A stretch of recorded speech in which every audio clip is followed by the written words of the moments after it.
बालिका विद्यालय मांडवा जिथे मी लेखक टीचिंग करत आहे.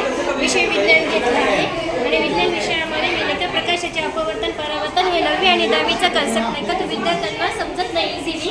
त्याच्यामुळे तो कन्सेप्ट समजण्यासाठी मी छोटंसं साहित्य की जे की आपल्याला अवेलेबल साहित्यामधून आपल्याला तयार करता येईल त्याच्यासाठी मी ते हे साहित्य तयार केलेलं आहे.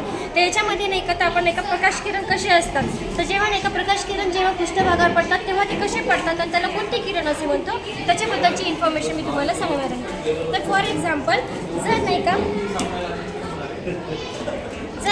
काही विद्यार्थ्यांना प्रकाशाचे किरण माहीत नाही आपाती किरण कोणते असतात तर जेव्हा नाही का तर कोणताही प्रकाश किरण पृष्ठभागावर पडतो समजा नाही का तर हा पृष्ठभाग आहे आणि या पृष्ठभागाचा प्रकाश किरण पडला तर त्याला आपण आपाती किरण म्हणतो. आणि हे नाही का तर छोट्या मुलांना पण युजफुल आहे आणि जे 9वी 10वीचे पण मुलं असतात ना तर त्यांना पण युजफुल होते. आपण 10वीच्या मुलांना पण विचारतो की कसं काय आहे आपाती किरण कोणते आहे तर पण त्यांना एकदम क्लिअरली सांगता पण येत नाही आपाती किरण म्हणजे काय. आणि आपल्याला परीक्षेला 3 मार्कासाठी हा प्रश्न येतो की आपाती किरणामध्ये दिलेल्या आकृतीमध्ये आपाती किरण कोणते परावर्तित किरण कोणते हे आपाती किरण आहे. आणि हाच नाही का त्याच्यानंतर हा पृष्ठभागावरून हा पृष्ठभाग आहे आणि पृष्ठभागावरून परावर्तित झाला हा पृष्ठभागावरून परावर्तित झालं की हा झाला परावर्तित किरण. तर अशा प्रकारे आपण आणि हे आपण कधी पण मुलांना ॲक्टिव्हिटीद्वारे आपण सांगू शकतो. याला जास्त खर्च पण येत नाही आणि असे पिना लावले की आपण मुलं आपल्याला आपाती किरण परावर्तित किरण इझिली दाखवू शकतो.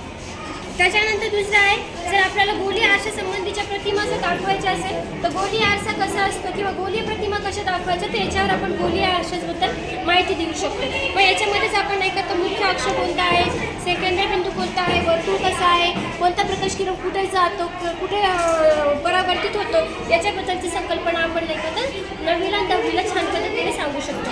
आणि हा प्रश्न तर परीक्षेला 100% येतो सर. याच्यामध्ये नाही का तर काचेची चीप वापरली जाते पण काही शाळेमध्ये काचेची स्लॅब जी असते ना ती अवेलेबल नसते. त्याच्यामुळे आपण नाही का हे चांगल्या पद्धतीने अवेलेबल नाही जरी झाली तर आपण हे प्रकाशाचे परावर्तन आणि कसे जाते एका माध्यमातून प्रकाश किरण दुसऱ्या माध्यमात जात असताना कसा आपला मार्ग बदलतो ना ते आपण या अल्टरनेटिव्ह पद्धतीने बनवू शकतो. तर प्रकाश किरण हा आलेला आहे म्हणजे हा आपाती किरण आहे. हा विरल माध्यमातून घन माध्यमात जात आहे म्हणून हा घन माध्यमामध्ये इकडे गेलेला आहे आणि त्याच्यानंतर घन माध्यमातून विरल माध्यमात आला परत तो स्तंभिकेपासून दूर झालेला आहे. आपाती किरण जेव्हा विरल माध्यमातून घन माध्यमात येतो तेव्हा तो स्तंभिकेकडे जातो आणि तेव्हा नाही का तर हा स्तंभिकेकडे झुकलेला असतो. परंतु जेव्हा तो घन माध्यमातून विरल माध्यमात जातो तेव्हा नाही का तो स्तंभिकेपासून नाही का तो दूर जातो. तर अशा प्रकारे आपण 5 मार्काचे क्वेश्चन 10वीच्या मुलांना रेडी करू शकतो. खूप खूप धन्यवाद.